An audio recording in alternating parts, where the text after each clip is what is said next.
Welcome back to my channel dear students. आज की video में जैसे कि आपने थंबनेल पे देख लिया है, हमने डिराइव करना है इलास्टिक एनर्जी ऑफ डिसलोकेशन, जिसको कि स्ट्रेस फील्ड ऑफ डिसलोकेशन भी बोला जाता है। तो इस चीज़ का एक्सप्रेशन डिराइव करने के लिए पहले तो आपको पता होना चाहिए डिसलोकेशन कितने टाइप्स की होती है। डिसलोकेशन दो टाइप्स की होती हैं, skew dislocation and edge dislocation. तो जिस डिसलोकेशन के लिए मैं इलास्टिक एनर्जी डिराइव करूंगी, इलास्टिक एनर्जी का एक्सप्रेशन जो मैंने कंसिडर किया अपने आर्टिकल में, वो है स्क्यू डिसलोकेशन। तो स्क्यू डिसलोकेशन कैसे प्रोड्यूस होती है? जब भी आप क्रिस्टल के ऊपर शेयर स्ट्रेस लगाते हो तो उसके करस्पॉन्डिंगली शेयर स्ट्रेन लगती है क्रिस्टल में हमेशा। आपको पता है इलास्टिसिटी है, स्ट्रेस के प्रोपोर्शन हमेशा स्ट्रेन लगेगी। किस चीज़ ने, किसने बोला था ये बात बोली थी हुक्स लॉ ने। तो हुक्स लॉ ऑफ इलास्टिसिटी तो हमेशा वैलिड होगा जब भी आप इलास्टिक मटेरियल्स की बात कर रहे हो।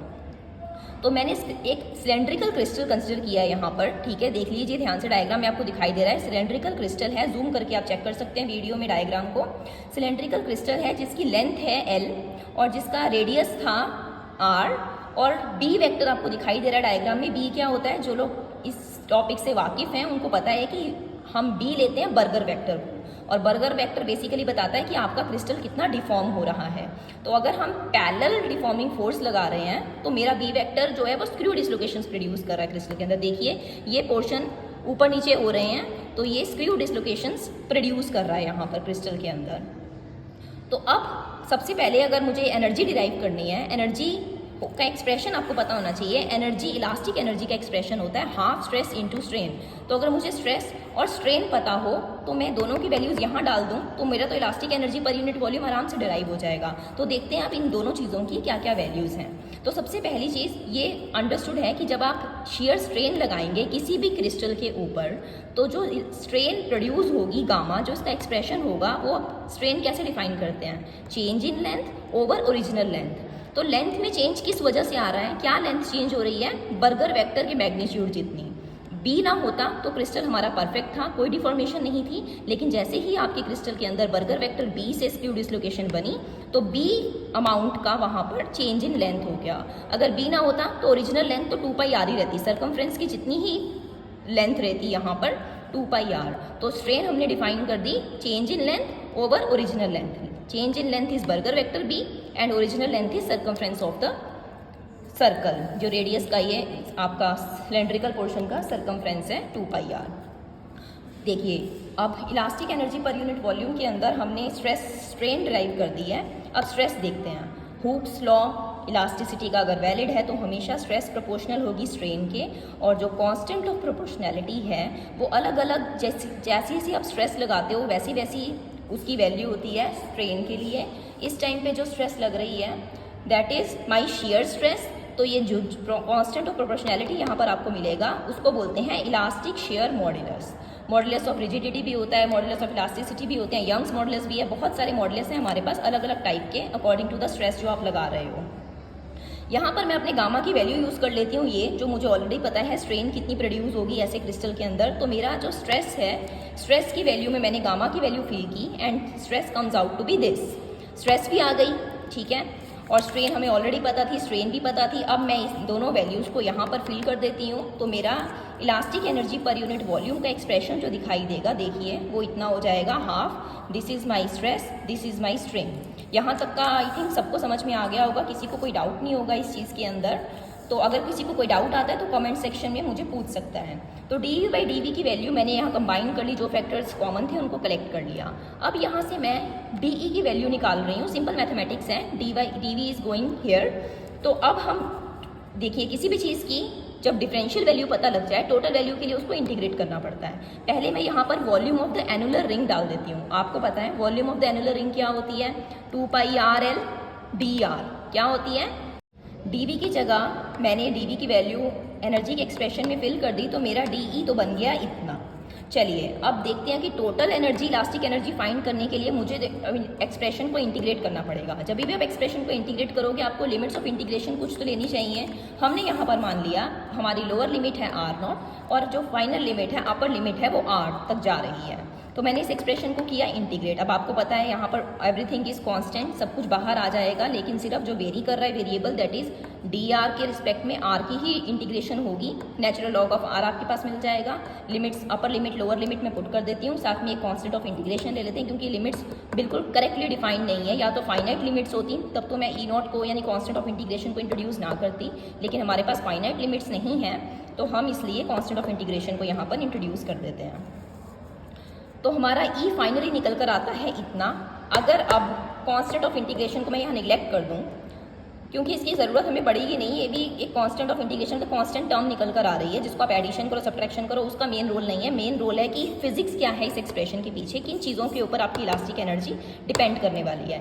देखा जाए तो जिन चीज़ों के ऊपर डिपेंड करने वाली है वो हम कंक्लूजन पार्ट के लिए रखते हैं। अब हम देखते हैं कि ये जो हमारी ये नेचुरल लॉग वाली क्वान्टिटी है ये क्या हो सकती है, ये लिमिट्स में कितनी सेट कर सकती हूँ। देखिए, अगर मैं लिमिट्स की बात करूं इस एक्सप्रेशन में, ये लोअर लिमिट थी, ये अपर लिमिट है। अपर लिमिट किसी भी चीज़ की आप मैक्सिमम कितनी डिसाइड कर सकते हो, इन्फिनिटी, और लोअर लिमिट किसी चीज़ की कितनी डिफाइन कर सकते हो आप मैक्सिमम, मिनिमम कितनी ले सकते हैं, 0 ले लेते हैं हम, ठीक है। अब हम इन दोनों केसेस के लिए अगर देखें तो ना तो आपका लिमिट 0 R0 0 वाला रियलिस्टिक एक्सप्रेशन देता है, ना ही इन्फिनिटी वाला रियलिस्टिक एक्सप्रेशन देता है। क्यों? इन दोनों के रीजंस यहाँ डिफाइंड हैं, जिनका मैं क्रक्स आपको समझा देती हूँ। आप स्क्रीनशॉट ले सकते हैं यहाँ पर आर्टिकल का, तो आप पेपर में आपको जो लिखना है वो आपको मिल जाएगा मटेरियल, लेकिन आपका क्रक्स समझ लीजिए कि R0 0 क्यों नहीं हो सकता और इन्फिनिटी क्यों नहीं हो सकता। देखिए, अगर R0 0 लोअर लिमिट 0 ले रहे हैं आप, इसका मतलब आप डिसलोकेशन के बिल्कुल कोर में पहुंच गए हैं। जब आप डिसलोकेशन के कोर में पहुंच गए हैं तो वहाँ तो डिफॉर्मेशन बहुत ज़्यादा है, डिस्टॉर्शन बहुत ज़्यादा है। अगर डिस्टॉर्शन बहुत ज़्यादा है, डिफॉर्मेशन उस पॉइंट पे बहुत ज़्यादा है, तो आपका हुक्स लॉ तो कभी भी वहाँ वैलिड नहीं होगा। फिर स्ट्रेन और स्ट्रेस का प्रोपोर्शनल वाला रिलेशन तो खत्म हो जाएगा, इलास्टिसिटी खत्म हो गई अगर डिफॉर्मेशन की बिल्कुल कोर में पहुँच गए हुए हो। तो ये लिमिट हमेशा अनरियलिस्टिक रिजल्ट देगी या इनफाइनाइट एनर्जी बना।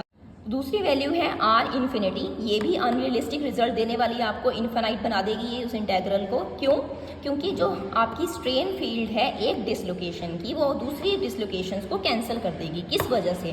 क्योंकि R इन्फिनिटी का मतलब है the dislocation strain field extends infinitely far. आपकी जो डिसलोकेशन स्ट्रेन फील्ड है वो तो बहुत दूर की बात कर रहे हैं, तो उस टाइम पे डिसलोकेशंस आइसोलेटेड नहीं रहेंगी, एक दूसरे को अफेक्ट करना स्टार्ट कर देंगी। At large distances the strain field from one dislocation gets shielded या कैंसल्ड बाय अदर डिसलोकेशंस, ठीक है।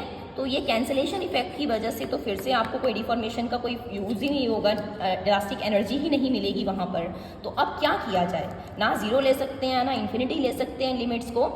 तो जब ये चीज़ डिफाइन कर दी गई तो उसके बाद पता लगा कि अगर आप जो लोअर लिमिट है उसको आप बर्गर वेक्टर B जितना डिफाइन कर लो। लोअर लिमिट जो है उसको आप कोर में मत लेके जाओ, क्रिस्टल के बिल्कुल 0 पर मत सेट करो, आप उसको सेट करो B बर्गर वेक्टर के मैग्नीट्यूड जितना। उस टाइम पे जो रियल स्ट्रेन एनर्जी आती है कोर के अंदर, वो उसकी जो वैल्यू होती है वो एग्जिस्ट कर सकती है।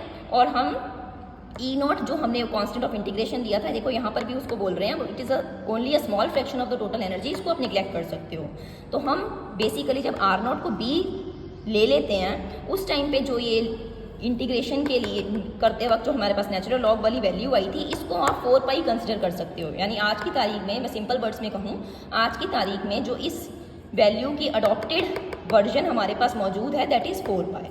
तो जैसे ही आप अपने ई के एक्सप्रेशन में देखिए, ई का जो एक्सप्रेशन है यहाँ पर मैं यहाँ पर 4 पाई डालूँ तो 4 पाई से 4 पाई कैंसिल हो जाएगा और आपकी जो इलास्टिक एनर्जी है वो सिर्फ और सिर्फ LGB² रह जाएगी।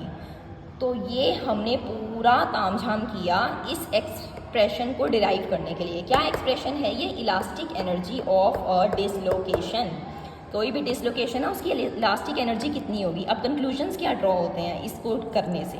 2 मेन कंक्लूजन्स यहाँ ड्रॉ होते हैं। देखिए, वीडियो अगर समझ में आ रही है तो ज़रूर इसको शेयर कीजिएगा अपने फ्रेंड्स एंड फैमिली के साथ, सबके साथ जो आपके आगे फ्रेंड्स पढ़ रहे हैं उन सबके साथ शेयर कीजिए और लाइक कीजिए, कमेंट कीजिए। कोई डाउट है तो उसको ये कमेंट ज़रूर कीजिए। कंक्लूजन पार्ट में अब देखिए, इस एनर्जी के एक्सप्रेशन से 2 कंक्लूजन्स हम ड्रॉ करते हैं। पहला कि किसी भी डिसलोकेशन की जो एनर्जी है, चाहे वो स्क्रू हो चाहे एज हो, हमेशा B² के प्रोपोर्शनल आ रही है।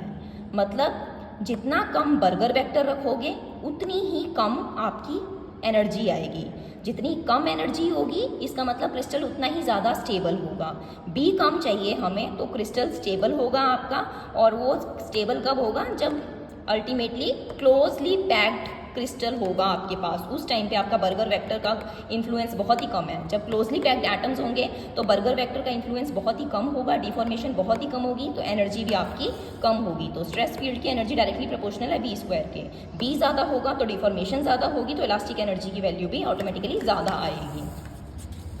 दूसरी कंक्लूजन जो आप यहाँ ड्रॉ कर सकते हैं वो ये है कि एनर्जी ऑफ अ डिसलोकेशन, देखिए इसी एक्सप्रेशन से पता लग रहा है जो हमारी इलास्टिक एनर्जी आई वो लेंथ के भी प्रोपोर्शनल है। ये तो एक वो कांस्टेंट था, जी तो कांस्टेंट था, मॉडुलस ऑफ शेयर स्ट्रेन है ये, जो शेयर स्ट्रेस लगाई आपने उसका कांस्टेंट था, ये निकल कर आया। तो बेसिकली दो फैक्टर्स के ऊपर ही एनर्जी डिपेंड कर रही है। बी स्क्वायर का आपको समझ में आ गया। दूसरी क्वांटिटी जिसके ऊपर ई डिपेंड करती है दैट इज़ एल। एल क्या है? अब हमारी लेंथ ऑफ द क्रिस्टल थी ये, जो सिलेंड्रिकल क्रिस्टल आपने कंसिडर किया था उसकी लेंथ थी ये। इसका मतलब क्या है? फिजिक्स क्या कहती है यहाँ पर कि जो लाइन एनर्जी है वो लाइन टेंशन के बराबर हो जाएगी। जैसे कोई भी सरफेस एनर्जी है वो सरफेस टेंशन के बराबर हो जाती है ना लिक्विड्स में, वैसे ही जब आपके क्रिस्टल के अंदर हमारी स्ट्रेस एनर्जी लेंथ के प्रोपोर्शनल है, इसका मतलब जो लाइन एनर्जी अल्टीमेटली आएगी वो लाइन टेंशन के बराबर हो जाएगी। और वो टेंशन की वैल्यू कैसे दी जाती है पता ही है आपको? टेंशन इज डेरिवेटिव ले लीजिए आप एनर्जी का विद रिस्पेक्ट टू लेंथ, वही टेंशन बताएगा a vector acting along the line T कैसे दिया जाएगा। करली ई बाई करली एल, यहाँ पर ई हमारे पास जी एल बी स्क्वायर था, कर आपने डेरिवेटिव निकाला, आपके पास डेरिवेटिव निकल कर आया जी बी स्क्वायर, तो टेंशन की वैल्यू कितनी आ गई? G B square. तो this is all about your elastic energy of dislocations. अगर वीडियो सही लगा है, समझ में आया है तो प्लीज़ इसको शेयर कीजिए, लाइक कीजिए, कमेंट कीजिए, चैनल को सब्सक्राइब कीजिए। Thank you so much.